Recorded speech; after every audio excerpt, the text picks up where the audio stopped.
Olá, tudo bem? O título desse vídeo é Como Seremos Depois da Morte. E é, na verdade, um péssimo título. É que não dá para fazer um título assim, por exemplo, né? Se permanecermos conscientes após a morte, de onde essa consciência buscaria as memórias que a tornaria consciente de si? Não dá, né? Pois é. Essa pergunta foi feita pelo Gaúcho 69, né? Esse é o nickname dele, né? Que já nos acompanha há alguns anos e que fez essa pergunta no vídeo Existem espíritos obsessores? Para quem não está muito familiarizado com o tema, ou para quem não conhece o canal, vamos contextualizar rapidamente. Eu fui espírita por 20 anos, parte do público que me acompanha também foi, ou pelo menos flertou com o espiritismo, né? Esteve próximo do espiritismo. O gaúcho que fez essa pergunta também já se considerou espírita, só que quase ninguém mais aqui é espírita. Tem alguns espíritas que me acompanham e eu prezo muito, respeito muito isso, essa abertura para modos diferentes de perceber as coisas. Para a doutrina espírita de Kardec, né? Sim, doutrina de Kardec, não dos espíritos, porque nunca foi provado que existe espírito, muito menos foi provado que espírito desencarnado, caso exista, se comunique efetivamente com o espírito encarnado, né? E muito menos foi provado que haveria uma pleiade de espíritos dispostos a ditar uma doutrina cheia de erros e cheia de preconceitos típicos da época, né? Então, para a doutrina de Kardec, todos nós somos espíritos, né? Nós somos espíritos, ou individualizações do princípio inteligente. Todos nós revestimos um perispírito, que é um corpo semimaterial, né? Que armazena todas as informações sobre a nossa individualidade.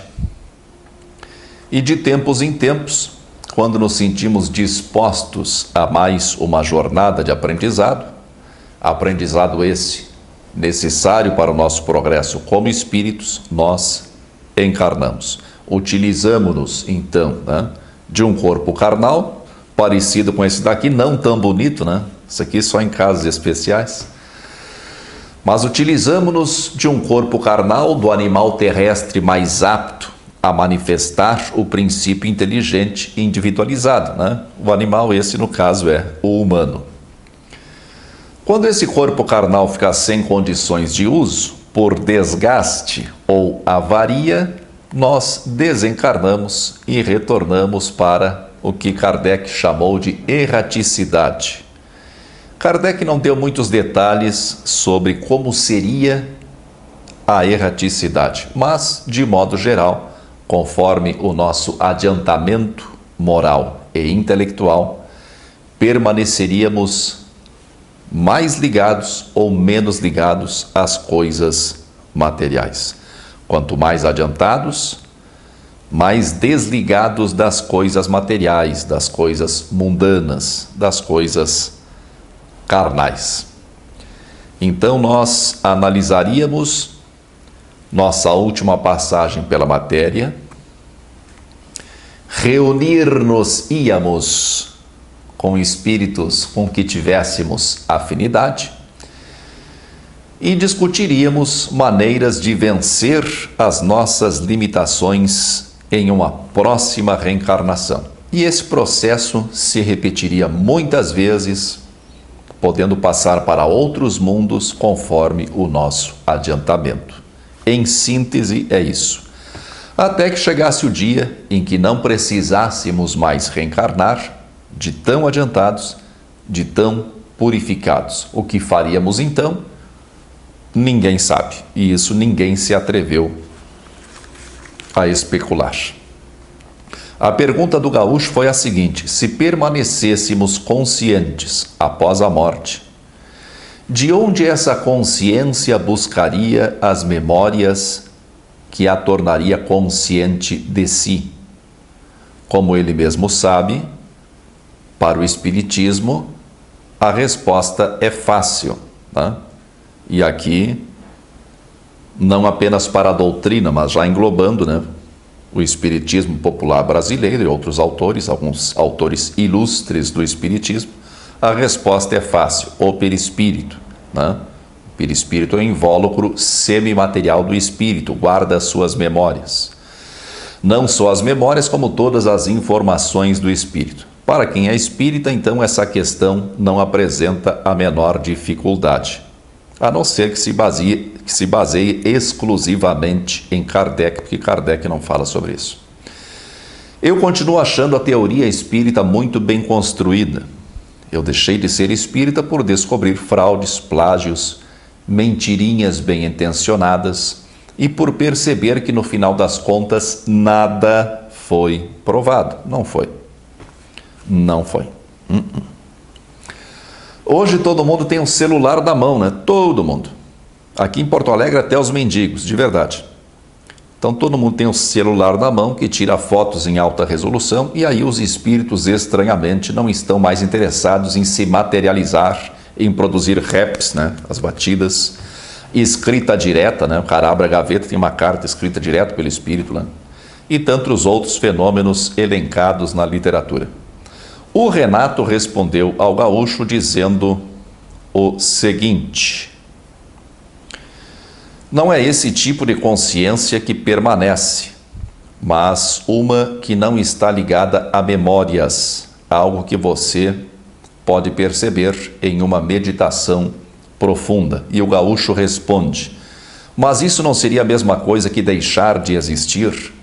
Se somos o que somos, como bem diz o Morel, se somos o que somos o resultado de nossas memórias, tire essas memórias e não seremos mais nós. E não fará sentido dizer que continuamos após a morte. É sempre bom lembrar que nós não sabemos nada a esse respeito. Não há como ter certeza de nada, só talvez quando morrermos. Talvez. Porque se acabar tudo, a gente não vai ficar sabendo nunca. De qualquer forma, eu acho o assunto fascinante. Quando eu não estou num dia bom, de vez em quando isso acontece, né? Me consola a ideia de que um dia eu vou atravessar a última porta e ver o que tem do outro lado. Pode ser que não tenha nada, mas aí eu não vou saber mesmo, né? O gaúcho lembrou aqui algo que eu defendo sempre, que nós somos o resultado da soma das nossas memórias. O que nos identifica como seres individuais são as nossas memórias. Mas é importante frisar que eu estou me referindo ao ego. Eu estou me referindo a essa identidade que nós construímos, né? No meu caso aqui, o Morel, uma personagem. Por trás, bem atrás, bem além dessa identidade, desse ego, existe a consciência pura, o eu sou. E é a isso que o Renato deve estar se referindo quando ele diz: não é esse tipo de consciência que permanece, mas uma que não está ligada a memórias, algo que você pode perceber em uma meditação profunda. Sim, eu já cheguei a esse estado através da meditação e de outros meios. Como alguns desses meios podem trazer riscos à saúde, e eu acho que tu é uma criança arteira, então eu não falo sobre isso e estamos conversados. Mas eu já fui muito fundo por meios diferentes, por vários meios diferentes, e o que sobra de consciência é apenas eu sou. A percepção pura de ser, de simplesmente ser. A constatação mágica incrível de que se é. Para me fazer entender melhor, em vez de dizer constatação de que se é, eu poderia dizer constatação de que se existe. mas é que ser e existir no que diz respeito à consciência são coisas diferentes. A consciência pura é, simplesmente é. O morel existe. O existir já é manifestação, já é o ser experimentando-se, pondo-se para fora. Eu não sei se vamos continuar existindo ou não depois da morte, mas se continuarmos, pode ser tanto com o ego, né, quanto com a consciência pura. Eu até acho improvável que imediatamente depois da morte alguém já consiga se desvencilhar totalmente do ego. Se a vida continua de alguma forma, acho muito mais provável que mantenhamos por um tempo o nosso ego, as nossas memórias, por algum tempo. Que tempo é esse? Eu não sei. O gaúcho acha que sem as nossas memórias não faz sentido dizer que continuamos existindo. Não é bem assim. Quando atingimos a consciência pura, não temos memórias. Não nos identificamos com nada, mas continuamos conscientes. Na verdade, mais conscientes do que nunca.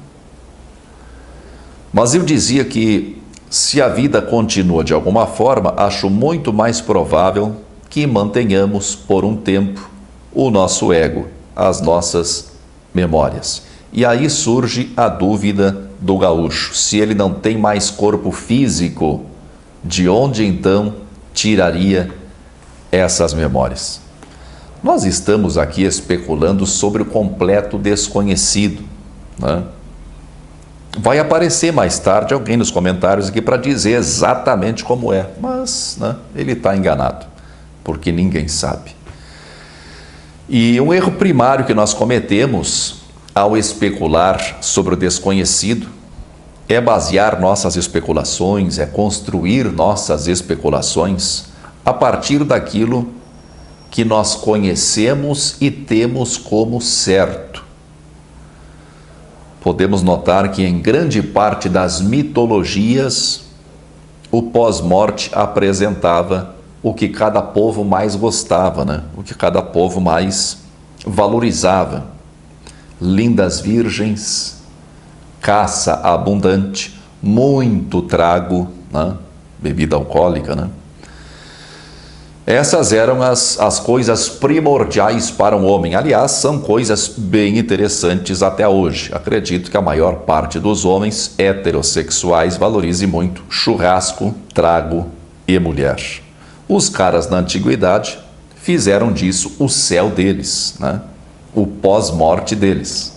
O cara morre e fica lá comendo churrasco, tomando trago e pegando mulher a dar com pau pela eternidade afora. Convenhamos que não é assim tão ruim, né?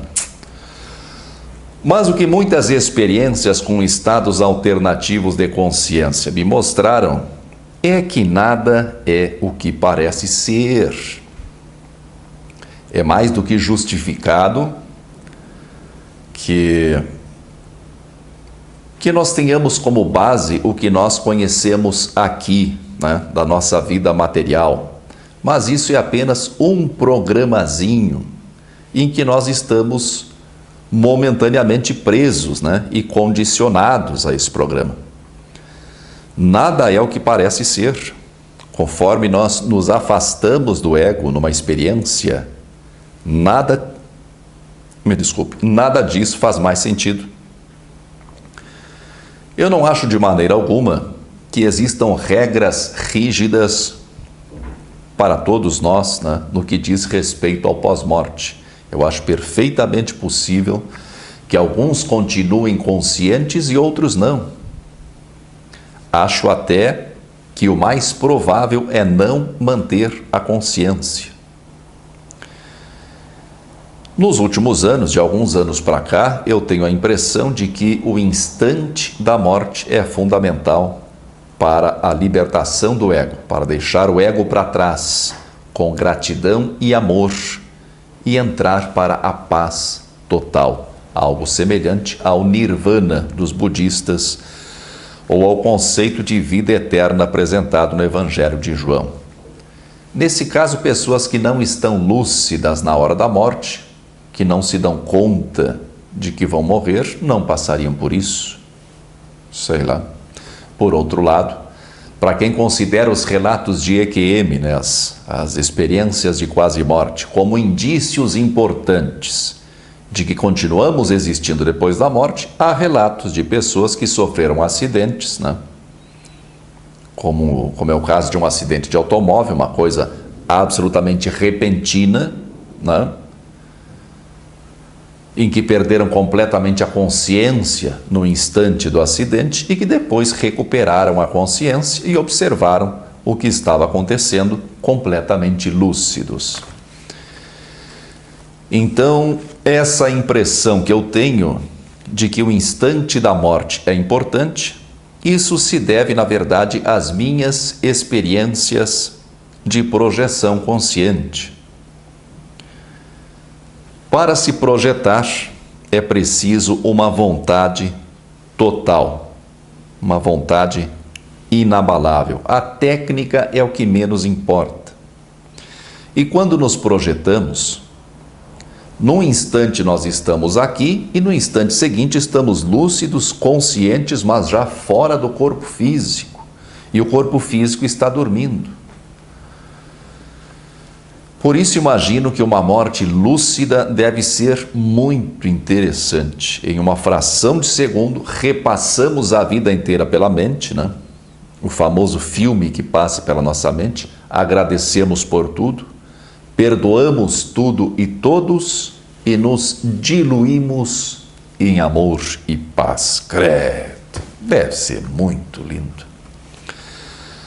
Nós somos totalmente condicionados pelo que conhecemos desse nosso mundo.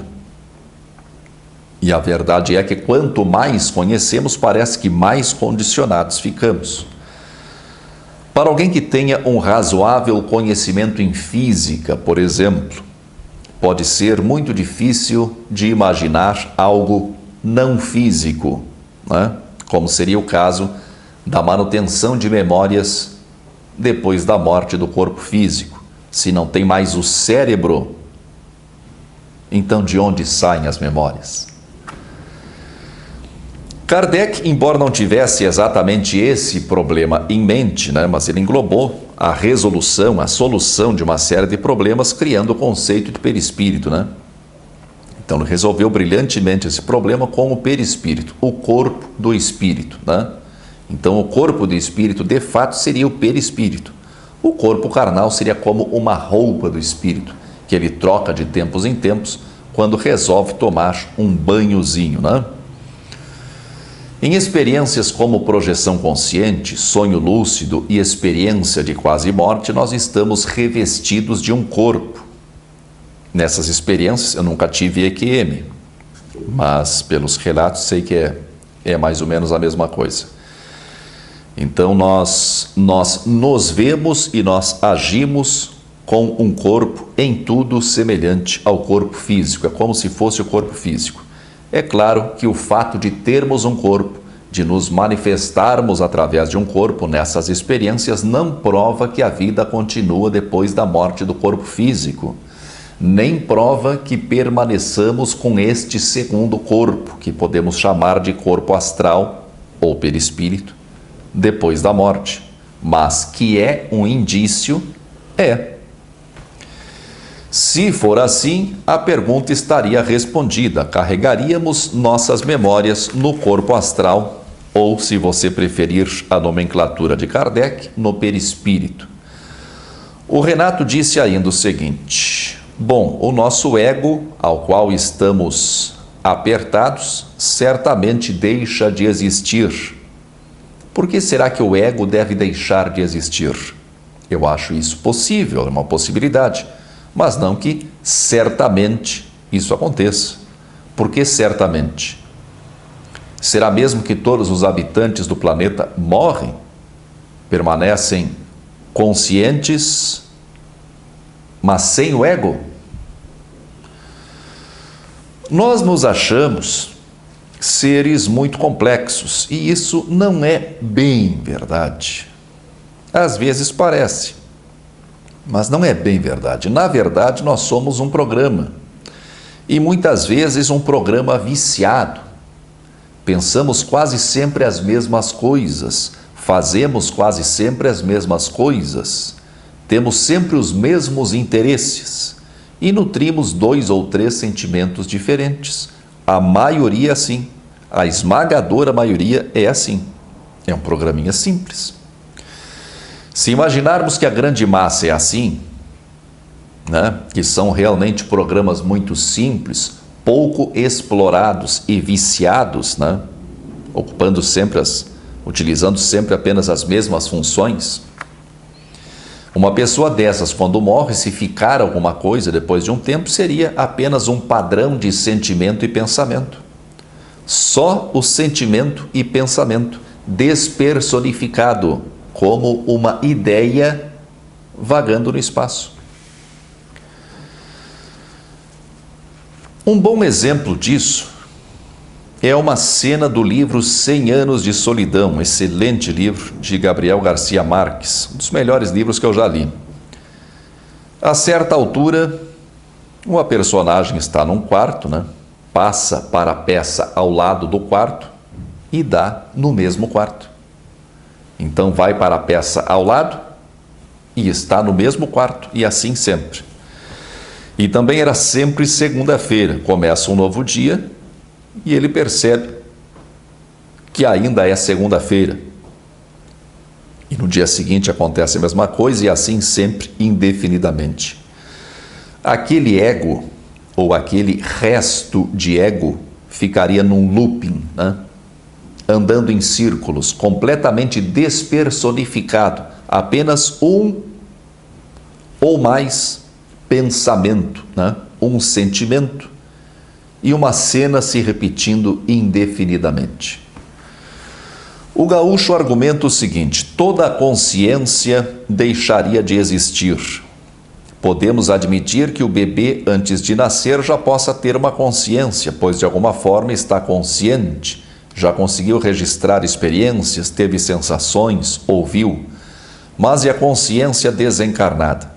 Se for consciente, tem que carregar memórias. Se não carrega, como poderíamos dizer que continuamos após a morte física?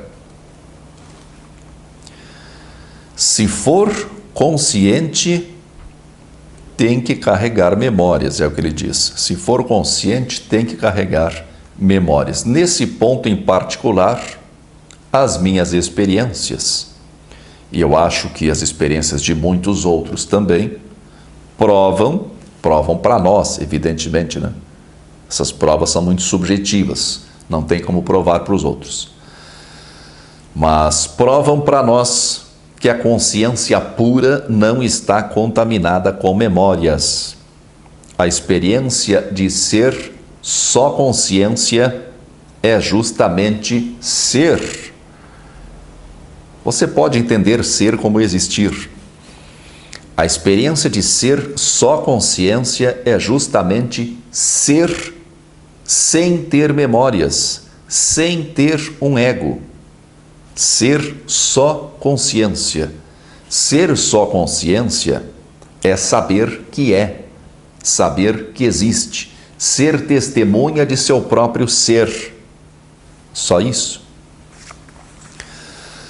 A Maria Alice Pedrosa, ela responde ao gaúcho: quem disse que as memórias ficam armazenadas no cérebro físico? Isso nem sequer foi comprovado cientificamente. Só se sabe que ocorrem alterações na estrutura dos neurônios ao formarmos memórias. Mas essas alterações seriam a própria memória? Ou apenas um fenômeno correlato?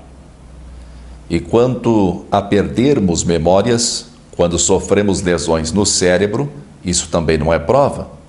Talvez a integridade do cérebro seja necessária para acessar as memórias, o que não significa que elas estejam obrigatoriamente no próprio cérebro. A memória seria como a internet. Pense assim: o computador ou celular precisa estar funcionando corretamente, acessando a rede, para entrarmos na internet, o que não significa que a internet esteja armazenada nos nossos computadores ou celulares. É assim que eu vejo. É assim que eu vejo. Para mim existe uma única consciência e uma única mente.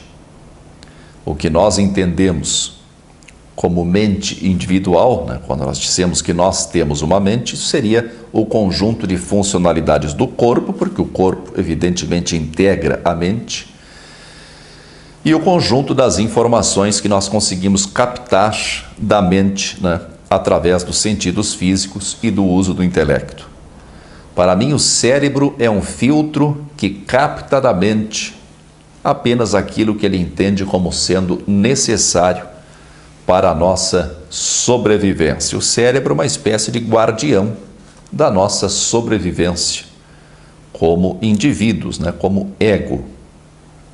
Mas há uma outra maneira de percebermos o quanto nós somos condicionados e o quanto podemos estar enganados sobre tudo. Vou tratar disso no próximo vídeo. O assunto ainda é um pouco difícil e eu vou procurar a abordagem mais simples possível. Até lá, muita força e paz para você.